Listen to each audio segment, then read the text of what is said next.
देखिए चीमा साहब, एक तो बिलावल साहब का जो यहाँ का दौरा था, जो कल मैं दौरे के बारे में कहूंगा, ये तो सिर्फ उनका अपना एक पर्सनल पीआर ट्रिप है उनका। दूसरा उसके बारे में जो मैं कहूंगा, कल जो अटलांटिक काउंसिल में उन्होंने स्पीच दी है, उन्होंने कहा वो मोड़ तोड़ के पूछा जाए तो वो पैसे मांगने के लिए मिल रहे हैं। असल में वो पैसे मांगते हैं, कहते नहीं पैसे दें, और दुनिया को इस वक्त पता है कि पैसे हम यहाँ से देते हैं वो पाकिस्तान पहुंचते नहीं, ये भी पता है। और उसका मैं ये कहूंगा किस तरह मैं उसके साथ उसको सपोर्टिंग आर्गूमेंट ये है मेरा कि जब यहाँ पे सेक्रेटरी ऑफ यूनाइटेड नेशंस गए थे पाकिस्तान फ्लड की वजह से, तो हमारे मजबूरन जो उस वक्त हमारे प्राइम मिनिस्टर साहब है, उनको कहना पड़ा था कि सानू पैसे दोगे तो ऐसी सीधे बने दिलावा। जय हिंद दोस्तों। अमेरिका में संयुक्त राष्ट्र सुरक्षा परिषद की बैठक में भारत और प्रधानमंत्री मोदी के खिलाफ जहर उगलने के बाद पाकिस्तान के विदेश मंत्री बिलावल भुट्टो जरदारी ने अपने देश के लिए पैसे की मांग की है।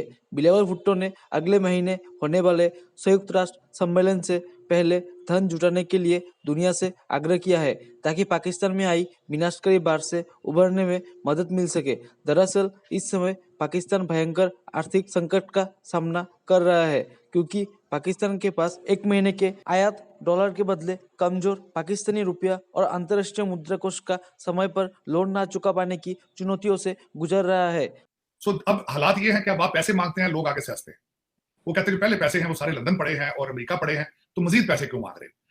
बिलावल भुट्टो साहब ने कल दूसरा उसमें केस अपना पेश करने की कोशिश की कि एक जो चीज अच्छी की, उन्होंने कहा ये फ्लड पहले भी आते रहे और आते भी रहेंगे, इसका मतलब ये है कि हम पैसे मांगते रहे और मांगते रहेंगे, ये भी उनके साथ था। तो उन्होंने उसके साथ अटैच ये किया है कि हम इस वक्त ऐसा मॉडल बनाएंगे कि कल को किसी और मुल्क के ऊपर अगर इस तरह की चीज आती तो they can use how we have come out of it, लेकिन मैं जिसका कोई इम्कान मौजूद नहीं है, क्योंकि उसकी वजह यह है कि अगर बिलावल भुट्टो साहब बहुत सीरियस होते फ्लड के बारे में, तो जो इनके खासकर ज्यादा सूबे में है, तो वहां दौरे करते, वहां जाते, बैठते उन लोगों के पास, लेकिन he is here since almost 9 days, और मे भी हो सकता है कोई 2-3 हफ्ते मजीद रुक जाए, क्या फर्क पड़ता है? क्योंकि आपको मैं हमेशा कहता हूं कि पाकिस्तान के अंदर जो हुकूमतें हैं वो सिर्फ एजेंसियों के जरिए मिलकर बनाई जाती हैं, वही फैसला करती हैं कि अगला करोड़पति कौन होगा। तो फिर वो उसमें बिलावल भुट्टो साहब की कल जो तकरीर थी, उसमें खासकर पैसों के बारे में बात होती रही कि पैसा दें हमें ताकि हमारा मूड बने, और दूसरा उन्होंने खासकर फरमाया ये है कि भारत के अंदर उनके सर के ऊपर 2 करोड़ रुपए की बोली लग चुकी है। किसी ने बीजेपी का एक बंदा उत्तर प्रदेश का है, यूपी का, मनुपाल उसका नाम है, मैंने उसको ढूंढने की कोशिश की है, किसान मोर्चे में बड़ा एक्टिव था, उसने तो इतनी बड़ी बात नहीं की, 2 करोड़ उसने कहा जी मैं दूंगा, चलें ठीक है, कोई नहीं कहा उसने, पंचायत लेवल का डिस्ट्रिक्ट लेवल का बंदा था वो, भागपत जगह का नाम है जो डिस्ट्रिक्ट का है, लेकिन उसको मीडिया ने बहुत उठाया उसने वहां पे, आज हिंदुस्तान टाइम ने भी उसको किया है, और अल्टीमेटली मीडिया वही उठाता है जो लोगों के सेंटीमेंट होते हैं, लोग इस तरह की खबरें सुनना चाहते हैं। अब मैं साथ उसके अटैच ये करना चाहूंगा कि एक दूसरी खबर जो है वो सर्कल कर रही है, शाहरुख खान साहब की मूवी जो पठान है, उसका जो गाना है उस पर वो जो जाफरानी रंग के बारे में, उसके ऊपर वहां पे एक बहुत बड़े मशहूर पंडित हैं आचार्य साहब, उन्होंने कहा कि मुझे अगर मिल जाए तो मैं जिंदा जला दूंगा उनको, और साथ बल्कि उन्होंने उनके बारे में नहीं कहा, आमिर खान और सलमान खान के बारे में कहा। उसके साथ ये है कि सेंटीमेंट, अल्टीमेटली उन्होंने भी वही कैश कराने की कोशिश की है जो चूरन बेचने की कोशिश जो बिकता है। उससे पहले जो है मैं ये बताना चाहूंगा कि मुंबई के अंदर सलमान खान के ऊपर एफआईआर दर्ज करने के लिए रिटर्न कंप्लेंट आ चुकी है। इससे पहले मध्य प्रदेश के बीजेपी के जो है मिस्टर शर्मा, इंटीरियर मिनिस्टर हैं, वो भी पहले उस पर अपने तहफुजात का इजहार कर चुके हैं। तो मैं ये अगर ये कहना चाहता हूं, मेरा पॉइंट ये था कि दोनों साइडों पे चीजें ऐसी हैं। अगर यहाँ पे कहा जाए कि ये जिस तरह खान साहब नारे लगाते हैं कि सियासत नहीं जिहाद है, तो दूसरी तरफ भी जब इलेक्शन होता है तो फिर पीओकी की बातें करनी पड़ती है, फिर बताना पड़ता है कि हमने सबक सिखाया था मुसलमानों को, फिर मंदिरों को, मस्जिदों को, सबको इन्वॉल्व करना पड़ता है इलेक्शन के लिए। ये जमहूरियत नहीं है। दिस इज, मैं समझता हूं, मैं नफी करूंगा कि ये जमहूरियत नहीं है, ये this is a playing with the sentiments of the people, this is failure of democracy. और दूसरा एक जो नया फैशन इस वक्त दुनिया में चल रहा है चीमा साहब, कंट्रोल्ड डेमोक्रेसीज का, चाहे कहीं भी हो। आज मैं उसकी एक और मिसाल देना चाहूंगा, जो एक मैं बल्कि डिस्कस करना चाहता हूं। इंग्लैंड के अंदर 1200 फौजियों को बुला लिया गया है, आपने देखा होगा, एम्बुलेंस चलाने के लिए, क्योंकि वहां पे यूनियन ने हड़तालें की हैं। लेकिन मुझे लग रहा है कि शायद आप पाकिस्तानी इतने हो चुके हैं वहां लंदन में, अब आपकी बीमारी जो है ना, फौज सोसाइटी के अंदर काम करती है, मेरा ख्याल यही बीमारी आपको भी लग चुकी है कि उन्होंने बुलाया, लेकिन उनके मिलिट्री चीफ ने कहा है कि this is not our job description, is हमारे जो लोग हैं, जो फौजी हजरात हैं, वो एम्बुलेंस इस तरीके से चला नहीं पाएंगे। लेकिन मैंने जिस तरह बताया कि democracies are failing all over, democracy Fehling.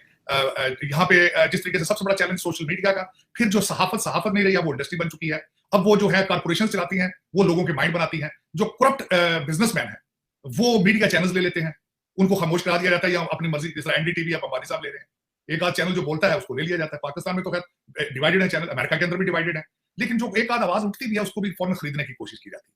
तो ये this is not democracy, this is not. और दूसरा एक मैं सबसे बड़ी बात बताना चाहूंगा कि चीमा साहब, अच्छी कंस्ट्रक्टिव हेल्दी अपोजिशन के बगैर जमहूरियत काम नहीं कर सकती। अब हमारे लीडरान जो है, अब पाकिस्तान के अंदर अपोजिशन मौजूद ही नहीं है। अमेरिका के अंदर आप सियासी इंतकाम किस तरीके से आप जाते हैं। डोनाल्ड ट्रंप का नाम इतना खौफ हो चुका है कि उसको डिस्क्वालीफाई करने की कोशिश की जा रही है। अब भारत का देखा जाए तो अडानी अंबानी गुजरात के अलावा दूसरा कोई बिजनेसमैन नजर ही नहीं आता। और दूसरा अगर देखा जाए, हर बड़ा प्रोजेक्ट जो है अडानी अंबानी कर रहे हैं। क्या ख्याल दूसरे लोगों के पास कोई अकल नहीं है, पैसा नहीं है, शक्ल नहीं है, क्या है? क्या वजह है? हमारे मोदी साहब जो भी सरकारी अफसर हायर करते हैं गुजरात का क्यों होता है? ये क्वेश्चन मार्क है। तो this is what the true democracy is about.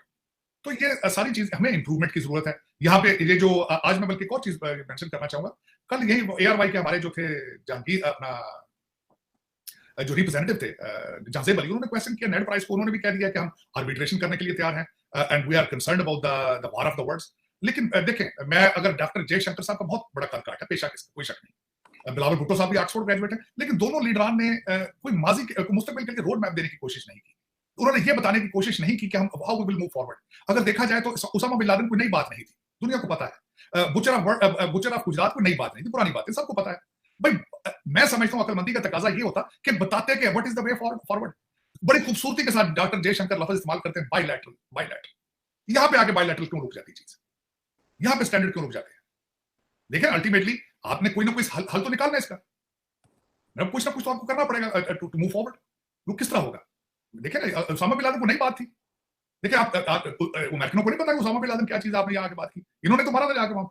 तो वो बताते कि हम ये चाहते हैं, हम इस तरह आगे जाएंगे, हम दुनिया को इस तरह करेंगे। और ये मैं सबसे बड़ी अपॉर्चुनिटी टेस्ट होगा मैं समझता हूं भारत के लिए, G20 की इनके पास प्रेसिडेंटशिप है, हाउ दे बिहेव